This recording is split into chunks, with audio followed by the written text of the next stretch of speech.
नमस्कार दोस्तों, स्वागत है आप सभी का हमारे चैनल केवल एकेडमी पर। देखिए, हमारा ये प्राचीन इतिहास का डिस्कशन चल रहा है, जहाँ पर आज हम बात करेंगे जैन धर्म और इसके आगे। तो चलिए शुरुआत करते हैं। शुरुआत करने से पहले चैनल को एक बार लाइक, सब्सक्राइब और अन्य मित्रों के साथ शेयर करना मत भूलिएगा।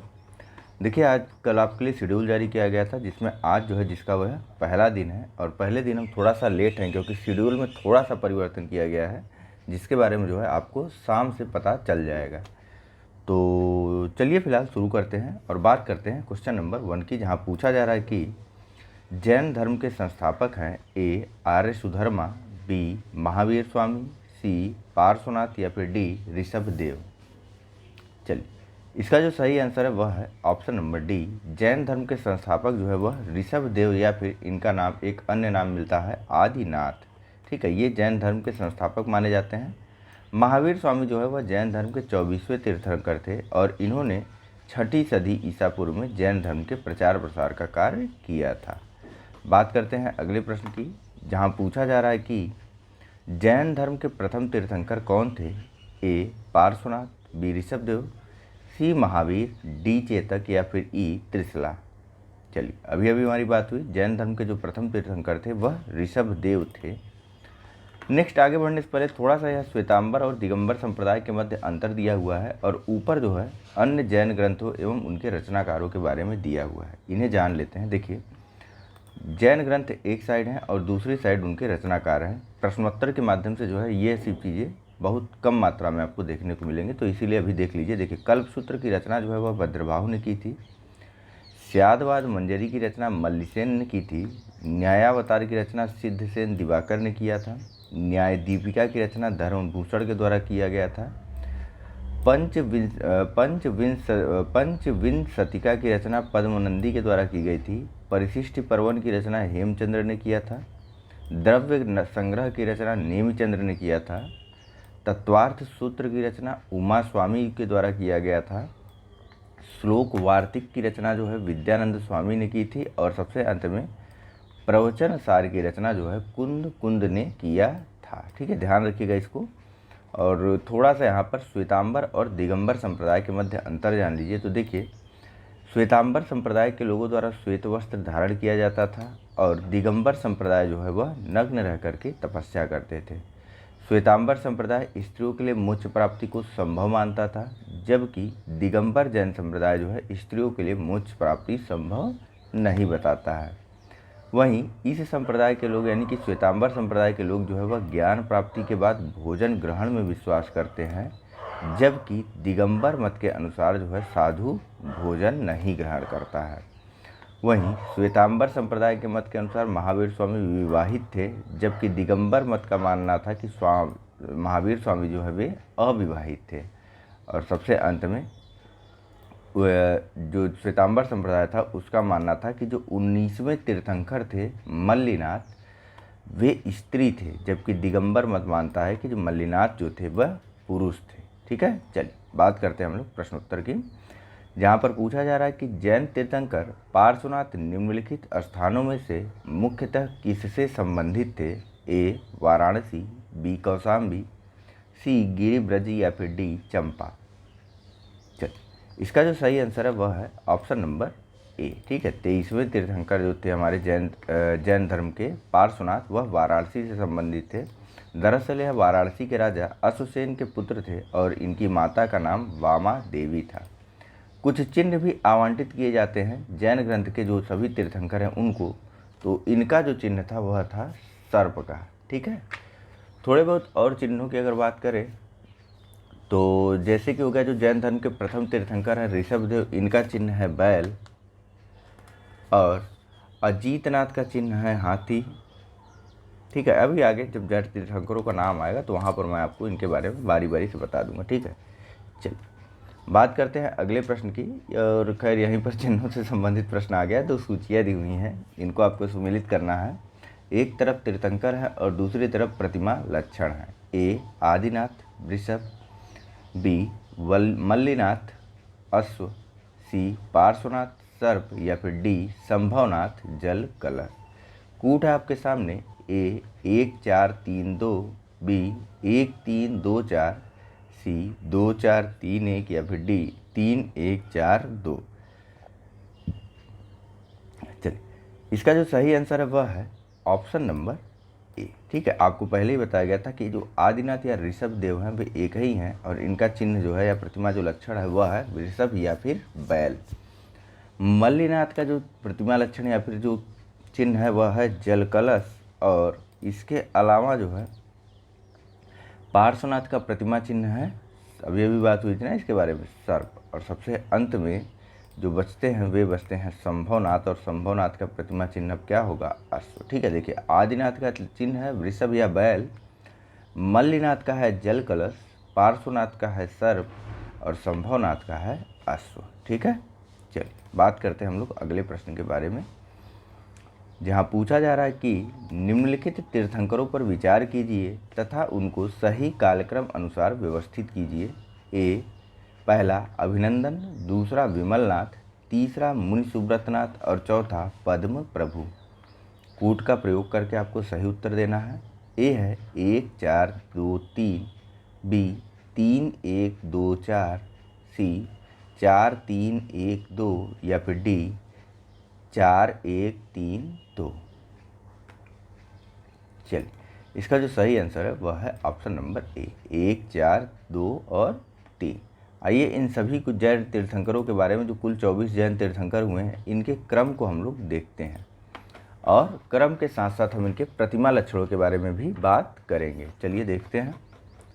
देखिए, जैन धर्म में जो कुल तीर्थंकर हुए उनकी संख्या थी 24। ठीक है, कुल टोटल 24 तीर्थंकर हुए हैं। सबसे पहले जो थे वह ऋषभ देव थे, या फिर इनको आदिनाथ भी कहा जाता था, जो प्रथम तीर्थंकर थे। और इसके बाद जो सबसे अंतिम तीर्थंकर हुए वे हुए महावीर स्वामी। ठीक है, तो फिलहाल बात करते हैं हम लोग सबसे पहले सर्वप्रथम तीर्थंकर और उनके चिन्ह के बारे में। तो जैन धर्म के जो प्रथम तीर्थंकर थे उनका नाम था ऋषभदेव या आदिनाथ। इनका प्रतीक चिन्ह या प्रतीक लक्षण था बैल। उसके बाद थे अजीतनाथ। अजीतनाथ का प्रतीक चिन्ह या प्रतीक लक्षण था हाथी। संभवनाथ तीसरे नंबर के जैन तीर्थंकर हुए और इनका प्रतीक चिन्ह था अश्व। चौथे नंबर के जैन तीर्थंकर हुए अभिनंदन और इनका प्रतीक चिन्ह था, बताइए क्या? इनका प्रतीक चिन्ह ज्ञात नहीं है। उसके बाद पाँचवें नंबर के जो जैन तीर्थंकर हुए उनका नाम था सुमितनाथ। उनका भी प्रतीक चिन्ह के बारे में बात नहीं की गई है कहीं पर भी।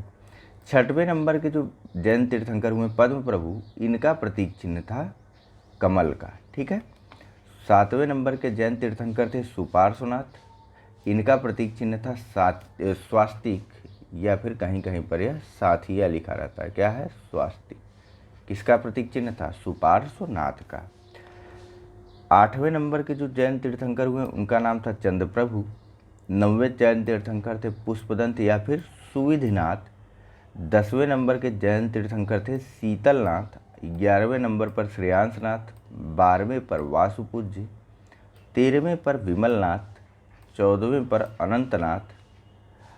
15वें जैन तीर्थंकर हुए धर्मनाथ। 16वें जैन तीर्थंकर हुए शांतिनाथ। 17वें जैन तीर्थंकर हुए कुंतुनाथ। 18वें जैन तीर्थंकर हुए अरनाथ। 19वें जैन तीर्थंकर हुए मल्लिनाथ, जिनका की प्रतीक चिन्ह था कलश या फिर जल कलश। ठीक है, बाकियों का नहीं था। तो मल्लिनाथ का प्रतीक चिन्ह जल कलश या फिर कलश था। नहीं था का मतलब यह है कि ज्ञात नहीं है। ठीक है, 20वें नंबर के जो जैन तीर्थंकर हुए मुनि सुब्रत हुए। 21वें नंबर के जो जैन तीर्थंकर थे इनका प्रतीक चिन्ह था नमिनाथ, जो हैं वह 21वें तीर्थंकर थे जैन धर्म के, और इनका प्रतीक चिन्ह था नील कमल। ठीक है, ध्यान दीजिएगा कि मल्लिनाथ का कलश था, पद्म प्रभु का कमल था। ठीक है, पद्म प्रभु का प्रतीक चिन्ह था कमल, इनका जो छठवें जैन तीर्थंकर थे। ठीक है, जबकि नमिनाथ का प्रतीक चिन्ह था नील कमल या फिर नील पद्म। वहीं नेमिनाथ जो कि 22वें जैन तीर्थंकर थे, इनका प्रतीक चिन्ह था शंख। पार्श्वनाथ जो कि 23वें जैन तीर्थंकर हुए, नेमिनाथ या अरष्ट नेमि इनका नाम है। ठीक है, पार्श्वनाथ जो कि 23वें जैन तीर्थंकर हुए, इनका प्रतीक चिन्ह था सर्प। और सबसे अंत में महावीर स्वामी जो 24वें जैन तीर्थंकर थे, इनका प्रतीक चिन्ह था सिंह। ठीक है, तो उम्मीद है याद रहेगी, न याद रहे थोड़ा सा रिवाइंड करके एक बार और सुन लीजिएगा, ठीक है। चलिए बात करते हैं अगले प्रश्न के बारे में, जहाँ पूछा जा रहा है कि महावीर स्वामी का जन्म कहाँ हुआ था। ए कुंडग्राम में, बी पाटलिपुत्र में, सी मगध में, या फिर डी वैशाली में।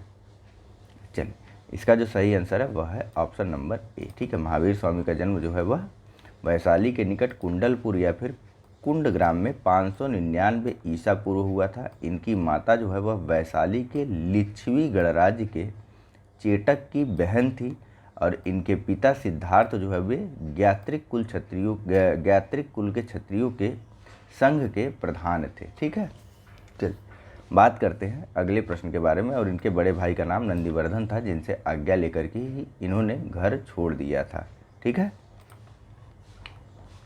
नेक्स्ट, कुंडलपुर जन्म स्थान है, तो जाहिर सी बात है सीधे आंसर पर चलेंगे। कुंडलपुर जन्म स्थान है महावीर स्वामी का, जहाँ पर 599 ईसा पूर्व इनका जन्म हुआ था। लिच्छवी कुल की कन्या, बताइए, लिच्छवी कुल की कन्या त्रिशला के गर्भ से, ठीक है। नेक्स्ट, जैन धर्म के प्रवर्तक महावीर जी का मोक्ष स्थान कहाँ स्थित है, यानी कि इनको कहाँ निर्वाण या फिर इनकी कहाँ पर मृत्यु हुई थी। ए मनेर, बी राजगीर, सी पावापुरी, डी जालान फोर्ट, या फिर ई उपर्युक्त में से कोई नहीं।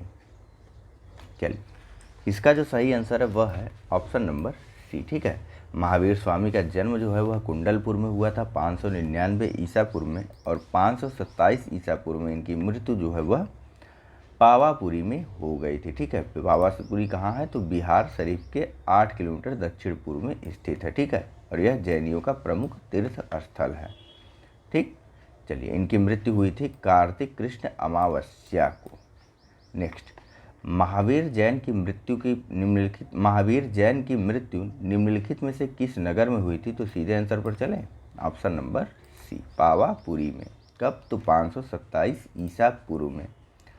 तीर्थंकर शब्द संबंधित है, ए बौद्ध, बी ईसाई, सी हिंदू, या फिर डी जैन। चलिए इसका जो सही आंसर है वह है ऑप्शन नंबर डी। तीर्थंकर जो शब्द जो है वह जैन धर्म से संबंधित है, और जैन धर्म में कुल 24 तीर्थंकर हुए थे, जिसमें प्रथम तो थे ऋषभदेव या आदिनाथ, और अंतिम जो थे वे थे महावीर स्वामी। नेक्स्ट, जैन तीर्थंकरों के क्रम में अंतिम कौन था, तो जाहिर सी बात है बार बार हमने बात की, ऑप्शन नंबर सी महावीर या फिर महावीर स्वामी जैन धर्म के तीर्थंकरों के क्रम में अंतिम स्थान पर थे। नेक्स्ट, निम्नलिखित में से कौन एक जैन तीर्थंकर नहीं था। ए चंद्रप्रभु, बी नाथ मुनि, सी नेमी, या फिर डी संभव। चलिए इसका जो सही आंसर है वह है ऑप्शन नंबर बी, ठीक है। नाथ मुनि नहीं, नेमिनाथ था या फिर नमिनाथ था, नाथ मुनि नहीं था, ठीक है, या नहीं थे। चंद्रप्रभु, नेमी और संभवनाथ यह सभी जो है वह जैन तीर्थंकर थे। नेक्स्ट, प्रभासगिरी जिनका तीर्थ स्थल है वे हैं ए बौद्ध, बी जैन, सी शैव, या फिर डी वैष्णव। देखिए प्रभासगिरी जो है उत्तर प्रदेश के इलाहाबाद के निकट जो कौशाम्बी है वहाँ पर स्थित एक जैन धर्म का प्रमुख तीर्थ स्थल है, और यह जो है तीर्थ स्थल जो है छठे जैन तीर्थंकर पद्म प्रभु से संबंधित माना जाता है। पद्म प्रभु जिनका प्रतीक चिन्ह बताइए क्या था, जल्दी कीजिए। देखिए पद्म प्रभु का प्रतीक चिन्ह था पद्म से कमल, याद कर लीजिए, ठीक है। चलिए बात करते हैं हम लोग सीधा अगले प्रश्न के बारे में, जहाँ पूछा जा रहा है कि जैन धर्म में पूर्ण ज्ञान के लिए क्या शब्द है। ए जिन, बी रत्न, सी कैवल्य, या फिर डी निर्वाण। चलिए इसका जो सही आंसर है वह है हमारे चैनल का नाम। पर जैन धर्म में पूर्ण ज्ञान के लिए कैवल्य शब्द का प्रयोग किया जाता है। महावीर स्वामी को कितने समय के बाद कैवल्य की प्राप्ति हुई थी, तो 12 वर्षों की कठोर तपस्या और साधना के पश्चात चिरंभिक ग्राम के समीप ऋजुपालिका नदी के तट पर 1 साल के वृक्ष के नीचे महावीर स्वामी को कैवल्य की प्राप्ति हुई थी। आजकल लोग यूट्यूब पर चैनल खोलते हैं और कैवल्य नाम लिख के कैवल्य प्राप्त कर लेते हैं, ठीक है। और इस ज्ञान प्राप्ति के बाद जो है महावीर स्वामी केवलिन कहलाए थे, ठीक। चलिए नेक्स्ट बात करते हैं अगले प्रश्न की, जहाँ पूछा जा रहा है कि महावीर स्वामी को किस नदी के तट पर ज्ञानोदय प्राप्त हुआ था। ए स्वर्ण सिक्ता, बी पलासिनी, सी गंगा या फिर डी ऋजुपालिका।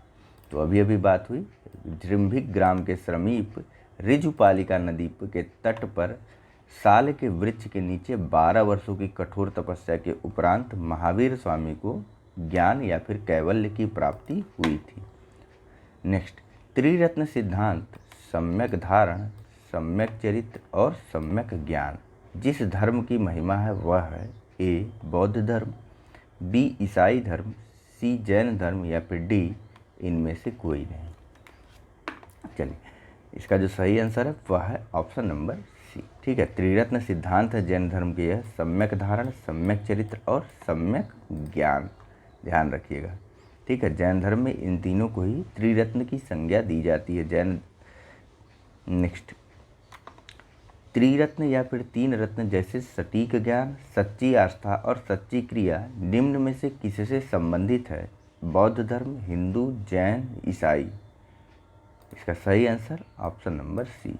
ठीक है, सम्यक धारण या फिर सम्यक दर्शन या सम्यक ज्ञान, सच्ची आस्था या फिर सम्यक चरित्र और सटीक क्रिया यानी कि सम्यक ज्ञान। ठीक है, नेक्स्ट बात करते हैं अगले प्रश्न के बारे में कि कौन सा दर्शन त्रिरत्न को मानता है? ए बौद्ध दर्शन, बी न्याय दर्शन, सी योग दर्शन या डी जैन दर्शन अथवा सी इनमें से कोई नहीं।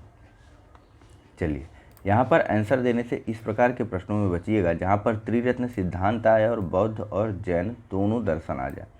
बचने का अर्थ है कि आप इन दोनों में से किसी के साथ भी जाइएगा, कंफ्यूज जरा भी मत होइएगा, दो के दोनों ही विकल्प सही हैं। क्योंकि बौद्ध दर्शन में जो त्रिरत्न माने जाते हैं वह माने जाते हैं बुद्ध, धम्म और संघ को। वहीं जैन धर्म में हमने देखा कि जो त्रिरत्न है वह है सम्यक धारण और सम्यक चरित्र और एक लास्ट बताइए सम्यक ज्ञान। तो इस तरीके से हम लोग देखते हैं कि जो त्रिरत्न का सिद्धांत है वह बौद्ध और जैन दोनों धर्मों में समान रूप से और विभिन्न प्रकार से मौजूद है। ठीक है, एक जगह तो त्रिरत्न माना गया बुद्ध, धम्म और संघ को, और दूसरी जगह त्रिरत्न माना जा रहा है सम्यक धारण, सम्यक चरित्र, सम्यक ज्ञान को। तो दो में से आप किसी के भी साथ जाते, आपका आंसर जो है वहाँ पर सही हो जाता, तो ध्यान रखिएगा आप लोग। चलिए, बात करते हैं हम लोग अगले प्रश्न के बारे में। इस प्रश्न को छत्तीसगढ़ पीसीएस द्वारा पूछा गया था और बाद में वहाँ से भी इसको मूल्यांकन के बाहर कर दिया गया था। ठीक है, नेक्स्ट, अणुव्रत सिद्धांत का प्रतिपादन किया था ए महायान बौद्ध संप्रदाय ने, बी हीनयान बौद्ध संप्रदाय ने, सी जैन धर्म ने या फिर डी लोकायत शाखा ने। चलिए, इसका जो सही आंसर है वह है ऑप्शन नंबर सी। जैन धर्म ने जो है अणुव्रत सिद्धांत का प्रतिपादन किया था। दरअसल जैन धर्म के तीर्थंकरों द्वारा जो है जो नियम बनाए गए थे उसको बोला गया था पंच महाव्रत, जो कि जैन धर्म के मुनियों या फिर ज्ञानियों के लिए बनाए गए थे। ये पंच महाव्रत थे जैन धर्म के अहिंसा, सत्य, ब्रह्मचर्य, अस्तेय, अपरिग्रह। ध्यान दीजिएगा, जो पंच महाव्रत का सिद्धांत है और अणुव्रत का सिद्धांत है वह जैन धर्म के अंतर्गत आता है। और जैन धर्म के ऋषि और मुनियों के लिए पंच महाव्रत की संकल्पना की गई थी और वे पंच महाव्रत थे अहिंसा, सत्य, ब्रह्मचर्य, अस्तेय और अपरिग्रह। लेकिन इन सब का निर्वहन करना गृहस्थों के लिए असंभव था, अतः इस कारण से जैन धर्म ने पंच महाव्रत अणुव्रत भी बनाया ताकि जो गृहस्थ लोग हैं वे भी जैन धर्म का पालन आसानी से कर सके। इन अणुव्रतों में सेम चीज़ है, सारी बातें वही हैं, बस अहिंसाणु व्रत। ठीक है, आगे जो है अणुव्रत को जोड़ दिया गया। ठीक है, अहिंसाणु व्रत, सत्याणु व्रत, अस्तेयाणु व्रत, ब्रह्मचर्याणु व्रत और अपरिग्रहाणु व्रत।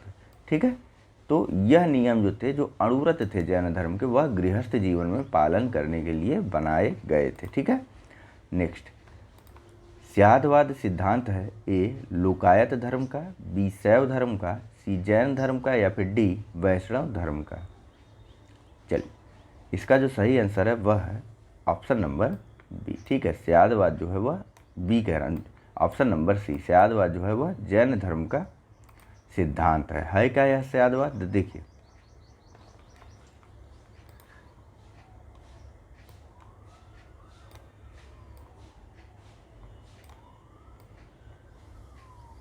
ठीक, आत्मवादियों तथा नास्तिकों के एकांतिक मतों को छोड़ करके बीच का मार्ग अपनाया गया जैन धर्म के लोगों के द्वारा, या फिर यूं कहें तो महावीर स्वामी के द्वारा, और इसे ही अनेकांतवाद या फिर स्यादवाद कहा गया। स्यादवाद को सप्तभंगी नय के नाम से भी जाना जाता है और इसे ज्ञान की सापेक्षता का भी सिद्धांत कहा जाता है। ठीक है, फिर से मैं बताता हूँ, देखिए पूरा पढ़ते हैं। महावीर स्वामी जैन धर्म के 24वें तीर्थंकर थे, जो वेदों की अपौरुषेयता स्वीकार करने से, जिन्होंने वेदों की अपौरुषेयता को स्वीकार करने से इनकार कर दिया था, यानी कि वेदों की प्रामाणिकता को स्वीकार करने से इनकार कर दिया गया था महावीर स्वामी के द्वारा। और साथ ही साथ महावीर स्वामी के द्वारा धार्मिक और सामाजिक रूढ़ियों एवं पाखंडों का विरोध किया। अब जब इन्होंने वेदों की प्रामाणिकता को अस्वीकार कर दिया तो जाहिर सी बात है इनको नास्तिक माना जाने लगा, लेकिन इन्होंने नास्तिकों के मत को भी छोड़ दिया। ठीक है, आत्मवादियों यानी कि जो भक्तिवाद थे उनको छोड़ा, नास्तिकों को छोड़ा और बीच का एक मार्ग अपनाया। इस बीच के मार्ग को अनेकांतवाद कहा गया अथवा स्यादवाद कहा गया। ठीक है, स्यादवाद को ही सप्तभंगी नय के नाम से भी जाना जाता है और यह ज्ञान की सापेक्षता का सिद्धांत भी है। ठीक है, चलिए बात करते हैं अगले प्रश्न के बारे में, जो सेम प्रश्न है कि स्यादवाद संबंधित है, तो डायरेक्ट आंसर पे चलते हैं, ऑप्शन नंबर बी। ठीक है, जैन धर्म से संबंधित है स्यादवाद। नेक्स्ट बात करते हैं अगले प्रश्न की, जहाँ पूछा जा रहा है कि जैन दर्शन के अनुसार सृष्टि की रचना एवं पालन पोषण ए सार्वभौमिक विधान से हुआ है, बी सार्वभौमिक सत्य से हुआ है, सी सार्वभौमिक आस्था से हुआ है, डी सार्वभौमिक आत्मा से हुआ है। चलिए, इसका जो सही आंसर है वह है ऑप्शन नंबर ए। देखिए, जैन धर्म का जो मानना है वह यह है कि जो संसार है वह कभी भी नष्ट नहीं हो सकता है। ठीक, अजीव जो है वह जड़ तत्व है। ठीक है, ऐसा जैन धर्म का मानना है, इसीलिए यह मानते हैं कि कभी भी कयामत या फिर यूं कहें कि कभी भी संसार में प्रलय जो है वह नहीं आएगा। ठीक है, चलिए देखिए, जैन दर्शन के अनुसार समस्त विश्व जो है वह जीव तथा अजीव नामक दो नित्य एवं स्वतंत्र तत्वों से मिलकर बना हुआ। ध्यान देते चलिएगा। ठीक है, विश्व जो है वह जैन धर्म का ऐसा मानना है कि जो विश्व है वह जीव तथा अजीव नामक दो नित्य और एक दूसरे से स्वतंत्र तत्वों से मिलकर के बना है, जिसमें जीव जो है वह चेतन तत्व है जबकि अजीव जो है वह अचेतन जड़ तत्व है। ठीक है, जीव से तात्पर्य इनका उपनिषदों की सार्वभौमिक आत्मा से न होकर के व्यक्तिगत आत्मा से है। ठीक है, यानी परमात्मा वगैरह से मतलब नहीं है। ठीक है, आपकी व्यक्तिगत आत्मा से इनका जीव से तात्पर्य है। जैन मत अनुसार जो है आत्माएं अनेक होती हैं, जैसे मेरी अलग हो गई, आपकी अलग हो गई, और सृष्टि के कण कण में जीवों का वास है, ऐसा जैन धर्म का मानना है। ठीक है, जैन दर्शन के अनुसार सृष्टि की रचना एवं पालन पोषण वह सार्वभौमिक विधान से हुआ है और इसका कोई संचालक या फिर नियंत्रणकर्ता यानी कि ईश्वर नहीं है। ठीक है, ध्यान रखिएगा, जैन धर्म के मूल सिद्धांत यही हैं। नेक्स्ट, अनेकांतवाद निम्नलिखित में से किसका क्रोध सिद्धांत एवं दर्शन है? ए बौद्ध मत, बी जैन मत, सी सिख मत या फिर डी वैष्णव मत। इसका जो सही आंसर है वह है, जाहिर सी बात है, ऑप्शन नंबर बी जैन मत। ठीक है, उसका ही प्रमुख क्रोध सिद्धांत एवं दर्शन है अनेकांतवाद या फिर स्यादवाद, या फिर जिसे हम ज्ञान की सापेक्षता का सिद्धांत कहते हैं, जिसका मानना था कि जो आत्माएं हैं वह अनेक होती हैं और सृष्टि के कण कण में जीवों का वास होता है। नेक्स्ट, निम्नलिखित में से कौन, देखिए इसी अनेकांतवाद को सप्तभंगी नय का सिद्धांत या सप्तभंगी सिद्धांत भी कहते हैं, अभी बात हुई है ना इसके बारे में। नेक्स्ट, निम्नलिखित में से कौन सा धर्म विश्व विनाशकारी प्रलय की अवधारणा में विश्वास नहीं करता है? तो डायरेक्ट आंसर पे चलें, ऑप्शन नंबर बी जैन धर्म जो है वह कयामत या प्रलय पर विश्वास नहीं करता है। उसका मानना है कि जो संसार है वह नित्य और शाश्वत है और इसमें कभी भी किसी भी प्रकार का प्रलय नहीं होगा। नेक्स्ट, जैन धर्म का आधारभूत बिंदु है ए कर्म, बी निष्ठा, सी अहिंसा या फिर डी विराग। चलिए, इसका जो सही आंसर है वह है ऑप्शन नंबर सी। ठीक है, जैन धर्म का जो है मुख्य आधारभूत बिंदु जो है वह है अहिंसा। ठीक है, सृष्टि के कण कण में ये जीवों का वास मानते हैं, इसीलिए कृषि तक को प्रतिबंधित किया गया है इनके द्वारा। इसीलिए आप देखेंगे कि जो ज़्यादातर जो व्यापारी वर्ग होता था पहले और अभी भी, या फिर जो ज़्यादातर जैन संप्रदाय के लोग होते हैं वह व्यापारी वर्ग के होते हैं। देखिए, अहिंसा जैन धर्म का आधारभूत बिंदु है। जैन धर्म में सम्यक चरित्र के अंतर्गत परिव्राजकों अथवा तापसों के लिए अहिंसा, सत्य, अस्तेय, ब्रह्मचर्य एवं अपरिग्रह नामक पंच महाव्रत की व्यवस्था की गई है। ठीक है, नेक्स्ट, यापनी किसका एक संप्रदाय था? ए बौद्ध धर्म का, बी जैन धर्म का, सी शैव धर्म का या फिर डी वैष्णव धर्म का। चलिए, इसका जो सही आंसर है वह है ऑप्शन नंबर बी। ठीक है, यापनी जो है वह जैन धर्म का एक संप्रदाय है। ठीक है, देखिए, यापनी जैन धर्म का एक संप्रदाय था जिसकी उत्पत्ति दिगंबर संप्रदाय से हुई थी। ठीक है, यापनी जो है वह दिगंबर जैन संप्रदाय का एक जैन धर्म या फिर संप्रदाय था। और कभी कभी जो है यापनी लोगों के द्वारा श्वेतांबर मान्यताओं का भी पालन या फिर अनुसरण किया जाता है। नेक्स्ट, भारत की धार्मिक प्रथाओं के संदर्भ में स्थानकवासी संप्रदाय का संबंध किससे है? ए बौद्ध मत। देखिए, स्थविरवादी या थेरवादी वो बौद्ध धर्म के थे। ठीक है, ध्यान रखिएगा, कन्फ्यूजन मत रखिएगा।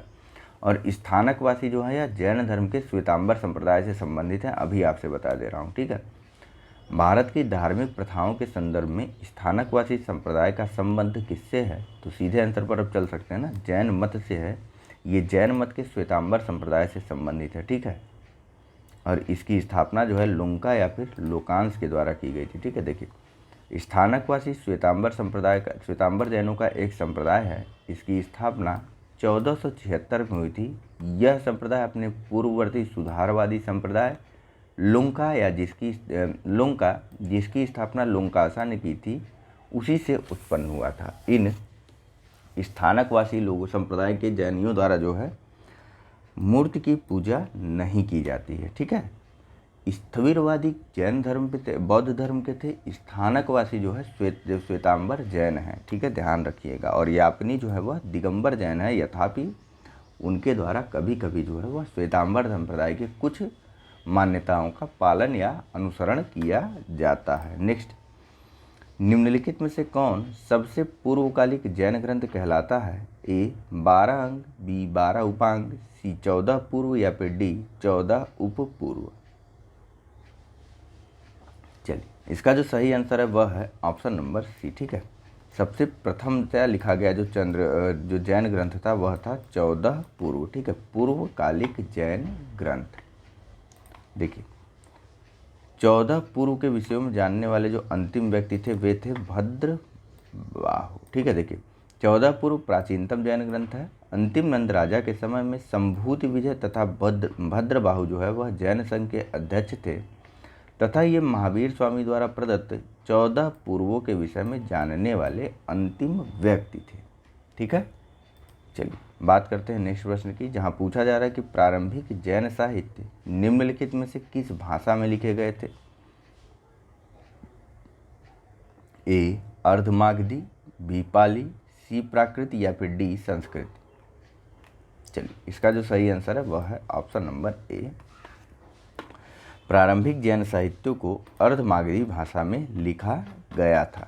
ठीक है, यहाँ देखिए एक्सप्लेनेशन में प्रायः जो सभी प्रारंभिक जैन साहित्य थे उनको प्राकृत भाषा की विशिष्ट शाखा अर्धमागधी लिपि में लिखा गया था, यह भाषा में लिखा गया था। इसके 12 अंग अर्धमागधी में ही हैं। बाद में जैन धर्म ने प्राकृतिक भाषा को अपनाया। ये ग्रंथ ईसा की 6ठी शताब्दी में गुजरात के वल्लभी नामक स्थान पर अंतिम रूप से संकलित किए गए।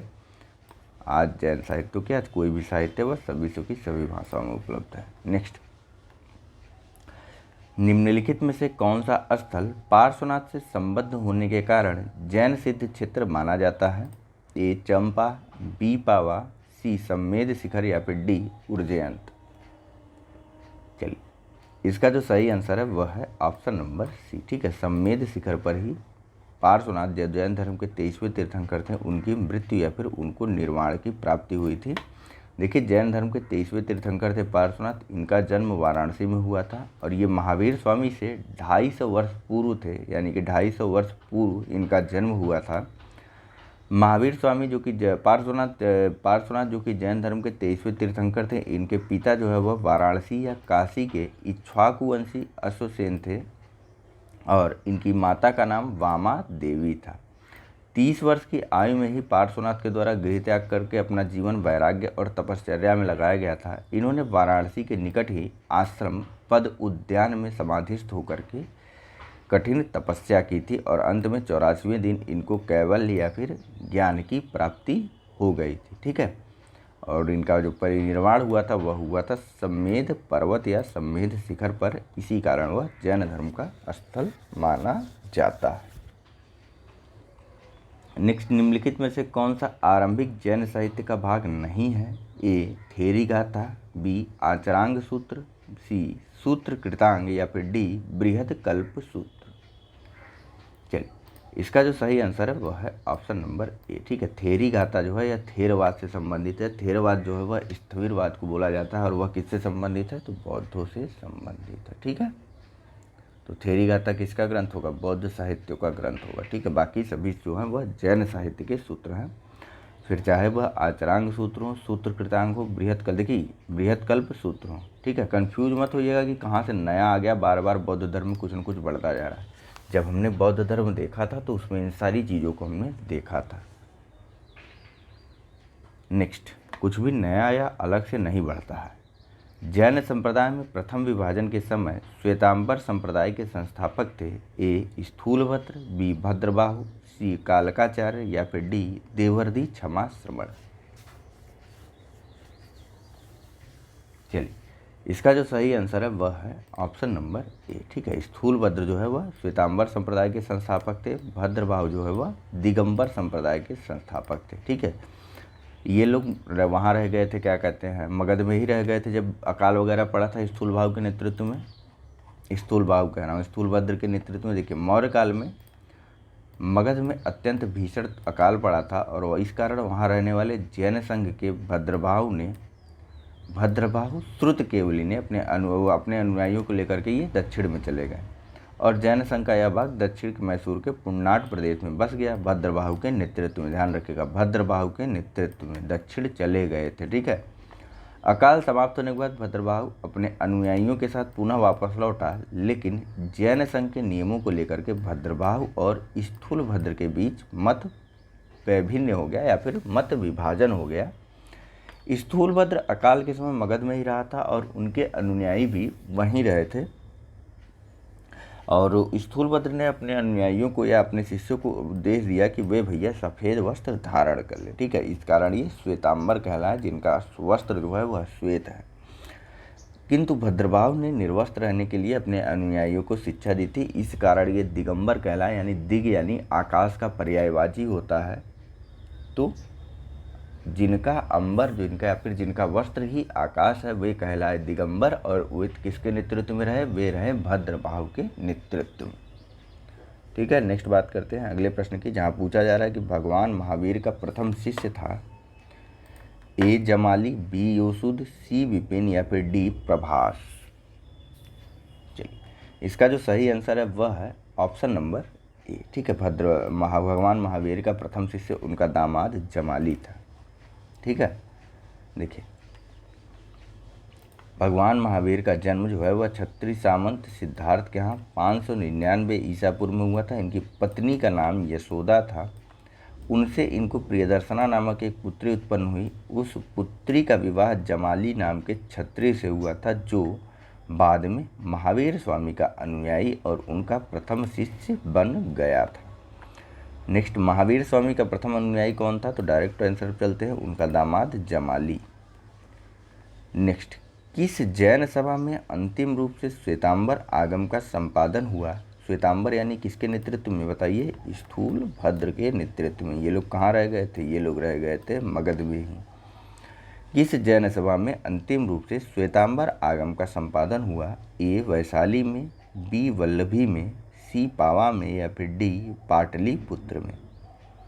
चलिए, इसका जो सही आंसर है वह है ऑप्शन नंबर डी, पाटलिपुत्र में। देखिए, चंद्रगुप्त मौर्य के शासनकाल में पाटलिपुत्र में प्रथम जैन सम्मेलन का आयोजन किया गया था, जिसमें श्वेतांबर आगम का संपादन किया गया। चूँकि प्राचीन जैन शास्त्र नष्ट हो गए थे और इन्हें पुनः एकत्र करने के लिए 4th शताब्दी ईसा पूर्व में प्रथम जैन सभा का आयोजन किया गया।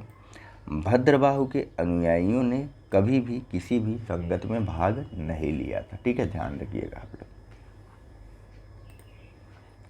नेक्स्ट, कथन और कारण के रूप में यह प्रश्न दिया हुआ है, जिसमें कथन एक है कि श्वेतांबर धर्मसूत्र में 12 अंग शामिल है, और कारण आ रहा बताया जा रहा है कि श्वेतांबर परंपरा के अनुसार इन अंगों का संकलन वल्लभी में आयोजित एक धर्म सभा में किया गया।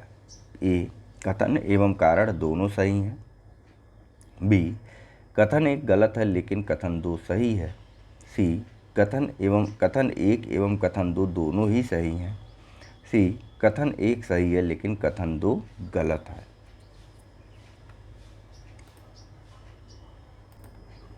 चलिए, इसका जो सही आंसर है वह है ऑप्शन नंबर डी। पहला कथन तो सही है लेकिन दूसरा कथन गलत है, क्योंकि श्वेतांबर संप्रदाय के लोगों का मानना था कि जो 12 अंग हैं उनका संकलन। देखिए, श्वेतांबर मतायन ने प्रथम जैन संगति जो 310 ईसा पूर्व में पाटलिपुत्र में चंद्रगुप्त मौर्य के काल में हुई थी, उसमें 12 अंगों का संकलन किया गया, जिसमें दिगंबर संप्रदाय के लोगों ने भाग नहीं लिया था।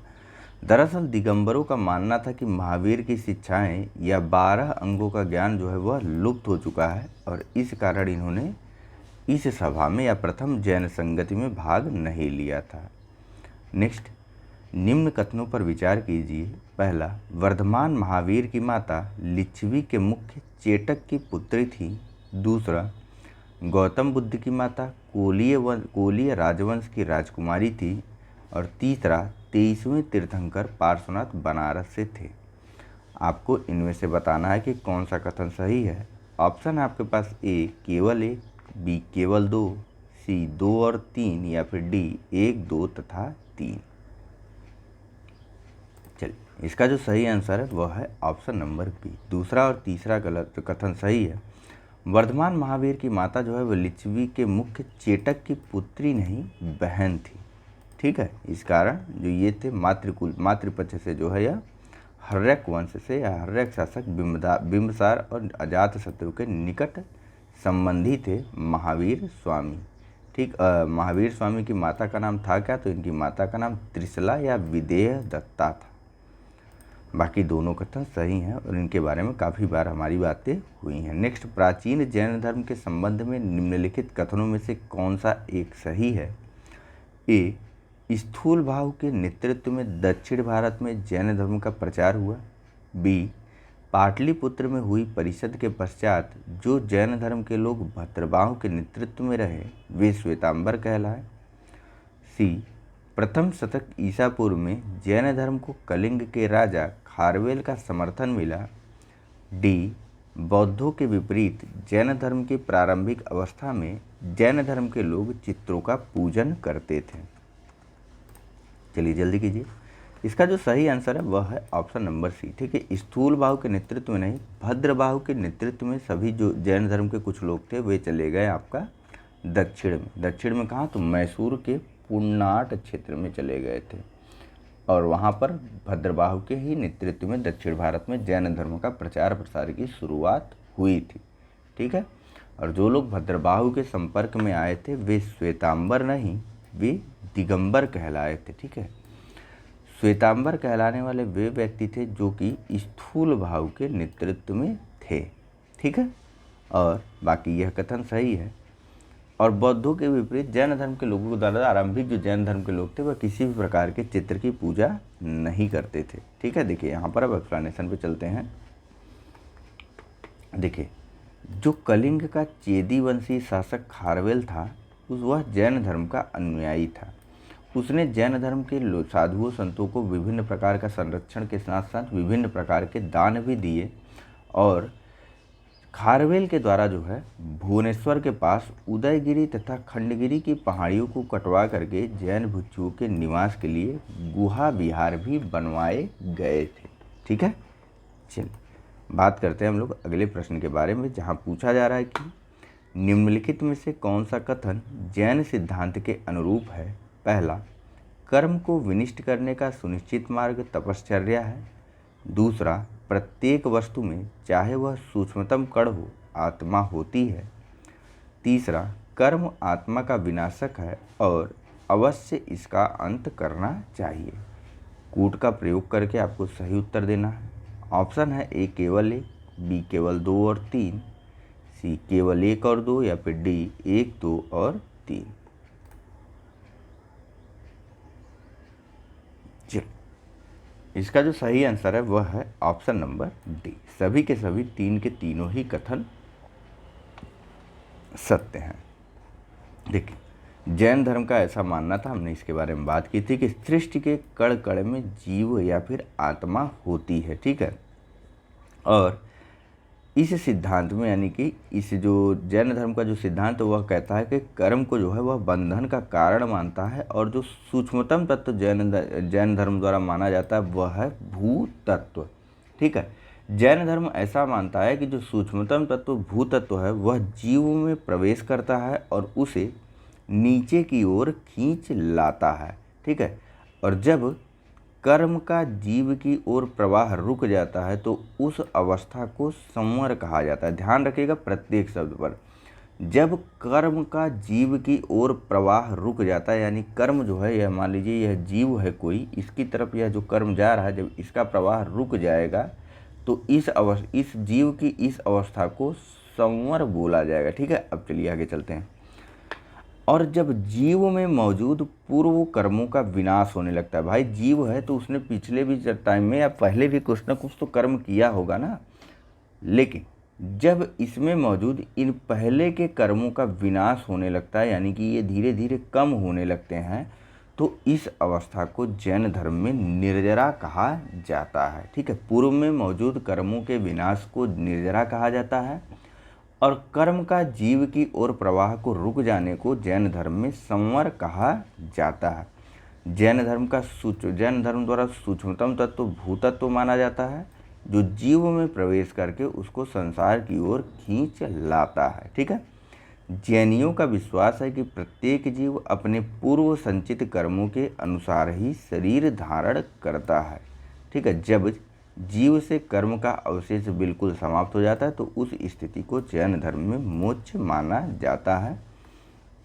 और इसके लिए इनके द्वारा 3 साधन बताए गए मोक्ष के लिए। वही 3 साधन वही पुराने अपने त्रिरत्न, सम्यक दर्शन, सम्यक ज्ञान और सम्यक चरित्र हैं। महावीर स्वामी ने कठोर तपश्चर्या एवं काया क्लेश पर भी बल दिया।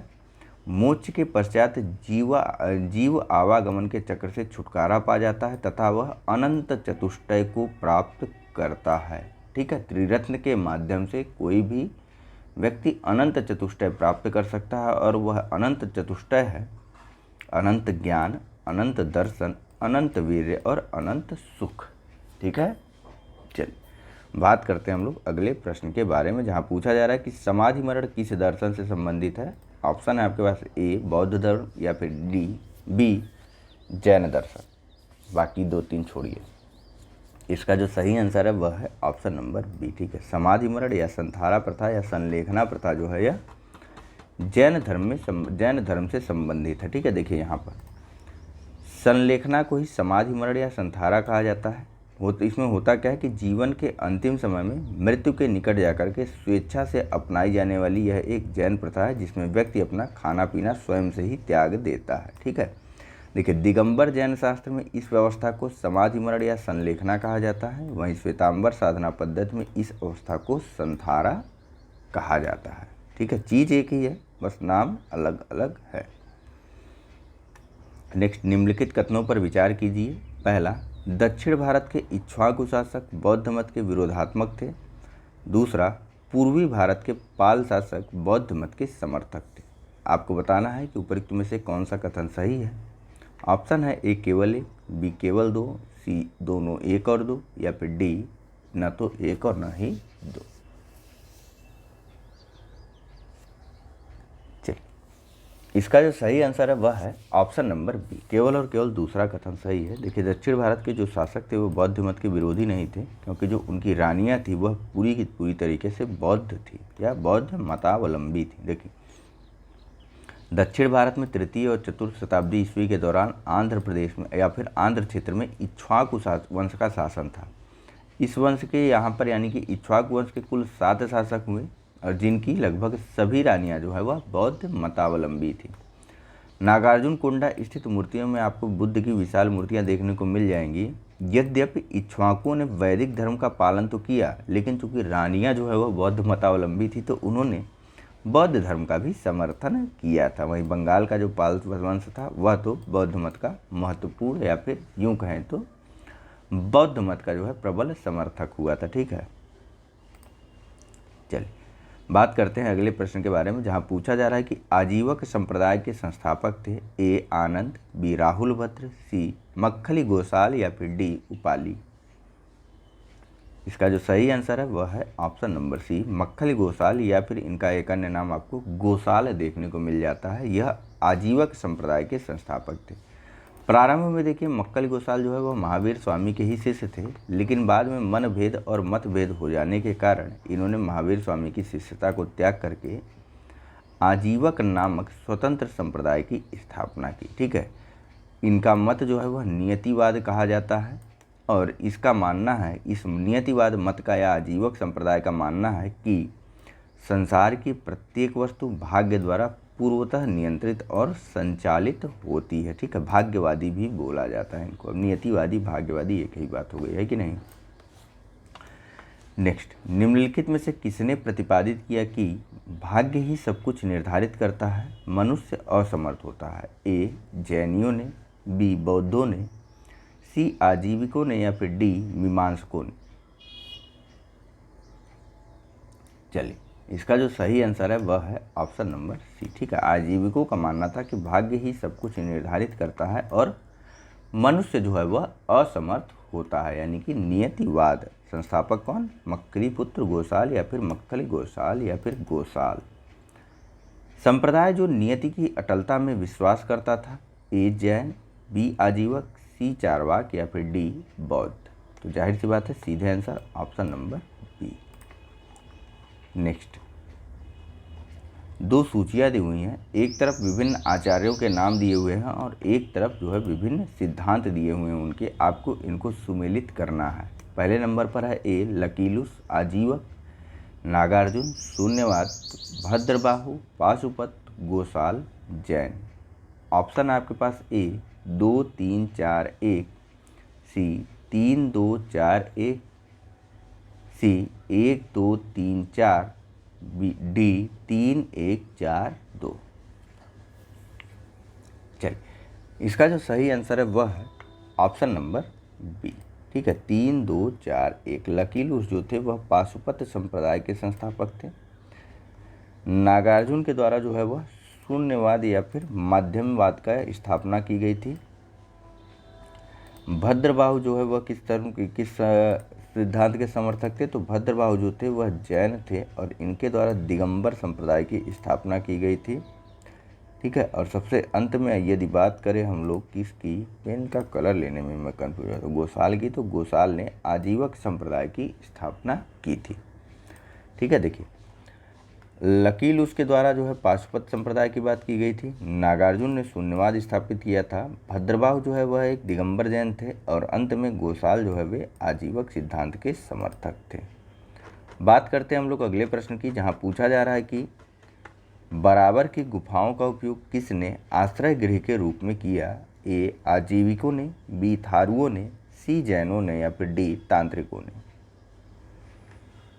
इसका जो सही आंसर है वह है ऑप्शन नंबर ए, आजीविकों के द्वारा जो है बराबर की गुफाओं का उपयोग किया गया। बराबर की गुफाओं का निर्माण जो है अशोक और उसके पौत्र दशरथ के द्वारा किया गया था। देखिए, मौर्य युग में पर्वत गुफाओं को काट करके निवास स्थान बनाने की कला का पूर्णतः विकास हो गया था, अशोक तथा उसके पुत्र दशरथ के समय में बराबर और नागार्जुनी की पहाड़ियों को काट करके आजीवकों या फिर आजीवक साधुओं के लिए या संतों के लिए आवासों का निर्माण किया गया था। ठीक है, अशोक के समय बराबर की पहाड़ियों की गुफाओं में सुदामा की गुफा तथा कर्ण चौपड़ नामक जो गुफा थी वह सर्वप्रसिद्ध है।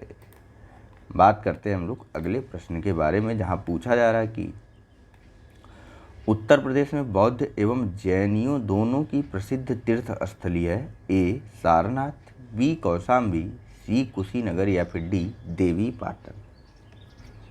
चलिए देखिए, कौशाम्बी में ही घोषिताराम मठ है या फिर घोषिताराम बौद्ध विहार है, और कौशाम्बी में ही जो जैन धर्म के 6वें तीर्थंकर पद्म प्रभु थे उनका प्रसिद्ध मंदिर प्रभासगिरी अवस्थित है। तो जाहिर सी बात है इसका जो सही आंसर होगा वह होगा कौशाम्बी। कौशाम्बी में ही महात्मा बुद्ध जो है वह अपने धर्म के प्रचार प्रसार हेतु आए थे, ऐसा माना जाता है। पुराणों में भी कौशाम्बी के बारे में या वैदिक साहित्यों में भी कौशाम्बी के बारे में बात की गई है। ठीक है, देखिए जो प्राचीन स्थल कोसम था उसी का नाम था कौशाम्बी। ठीक है, जो वर्तमान स्थल कोसम है उसका नाम ही प्राचीन काल में कौशाम्बी हुआ करता था। ऐसा माना जाता है कि जो पौराणिक राजा थे नीचक्षु, जो कि हस्तिनापुर के राजा थे, उनके द्वारा हस्तिनापुर के गंगा में बह जाने के कारण इस कौशाम्बी नामक स्थल का निर्माण करवाया गया था। कुशाम्ब यानी कि केले के वृक्षों की अधिकता के कारण इस नगर का नाम कौशाम्बी पड़ गया था। महात्मा बुद्ध ने इस नगर में जाकर के कई बार धर्मोपदेश देकर के लोगों को अपना शिष्य बनाया। घोषिताराम मठ का निर्माण यहाँ पर किया गया था श्रेष्ठी घोषित के द्वारा। ठीक है, और वहीं जैन धर्म के 6वें तीर्थंकर पद्म प्रभु का प्रसिद्ध प्रभासगिरी मंदिर भी यहीं पर अवस्थित है। नेक्स्ट, निम्नलिखित में से कौन सा कथन सही नहीं है? ए श्रवणबेलगोला स्थित गोमतेश्वर की प्रतिमा जैनियों के अंतिम तीर्थंकर को दर्शाती है। बी भारत का सबसे बड़ा बौद्ध मठ अरुणाचल प्रदेश में है। सी खजुराहो के मंदिर चंदेल राजाओं द्वारा बनवाए गए हैं। या डी होयसलेश्वर मंदिर शिव को समर्पित है। चलिए, इसका जो सही आंसर है वह है ऑप्शन नंबर ए। ठीक है, श्रवणबेलगोला स्थित जो गोमतेश्वर की प्रतिमा है वह ऐसा माना जाता है कि जो प्रथम जैन तीर्थंकर थे ऋषभदेव या आदिनाथ, उनके पुत्र जो बाहुबली हैं उनके निर्माण में या फिर उनके पूजन हेतु करवाया गया था। ठीक है, या फिर वह मूर्ति जो है वह उनकी मूर्ति है। ठीक है, देखिए श्रवणबेलगोला कहाँ पर है? तो यह कर्नाटक राज्य में स्थित है। इसका निर्माण जो है गंगवंश के शासक रचमल्ल चतुर्थ या पंचमल के शासनकाल में इनके मंत्री जो थे चामुंड राय, उनके द्वारा करवाया गया था। ठीक है, बाहुबली की यह मूर्ति जो है इन्हें बाहुबली या गोमतेश्वर कहा जाता है। यह मूर्ति लगभग 57 फीट ऊंची है और इसका निर्माण 981 ईस्वी में करवाया गया था। ठीक है, जो बाहुबली हैं वह प्रथम जैन तीर्थंकर ऋषभदेव या आदिनाथ के पुत्र माने जाते हैं। बाकी के बाकी जो अन्य 3 कथन हैं यह बिल्कुल सही है। खजुराहो के मंदिरों का निर्माण चंदेल राजाओं द्वारा करवाया गया था। भारत में बौद्ध मठ का सबसे बड़ा स्थल जो है वह अरुणाचल प्रदेश में है और होयसलेश्वर मंदिर यह शिव को समर्पित है। नेक्स्ट, श्रवणबेलगोला में गोमतेश्वर की विशाल प्रतिमा किसने स्थापित करवाई थी? तो डायरेक्ट आंसर पे चलते हैं, चामुंड राय ने। नेक्स्ट, महान धार्मिक घटना महामस्तकाभिषेक निम्नलिखित में से किस से संबंधित है और किसके लिए की जाती है? ए बाहुबली, बी बुद्ध, सी महावीर या फिर डी नटराज। चलिए, इसका जो सही आंसर है ऑप्शन नंबर ए बाहुबली से संबंधित है। वही कर्नाटक की जो श्रवणबेलगोला मंदिर है ना, या जो मूर्ति है वहाँ पर प्रत्येक 12 वर्ष के अंतराल पर उसका अभिषेक किया जाता है। ठीक है, और इसी को बोला जाता है महामस्तका अभिषेक। ठीक है, जिसका निर्माण जो है गंगवंश के शासक रचमल चतुर्थ या पंचमल के मंत्री चामुंड राय के द्वारा जो है करवाया गया था। कब? तो 981 ईस्वी में। और यह बाहुबली कौन है? तो बाहुबली जो है वह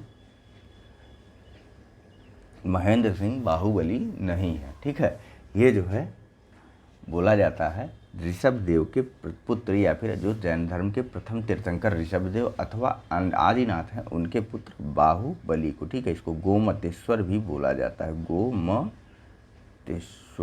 ठीक है, तो चलिए फिलहाल इस लेक्चर में यहीं पर रहने देते हैं। नेक्स्ट लेक्चर में हम लोग बात करेंगे शैव और भागवत धर्म के बारे में और साथ ही साथ शाक्त धर्म के बारे में। तो thank you very much for discussion. Channel को लाइक, सब्सक्राइब और शेयर करना मत भूलिएगा। चलिए, धन्यवाद।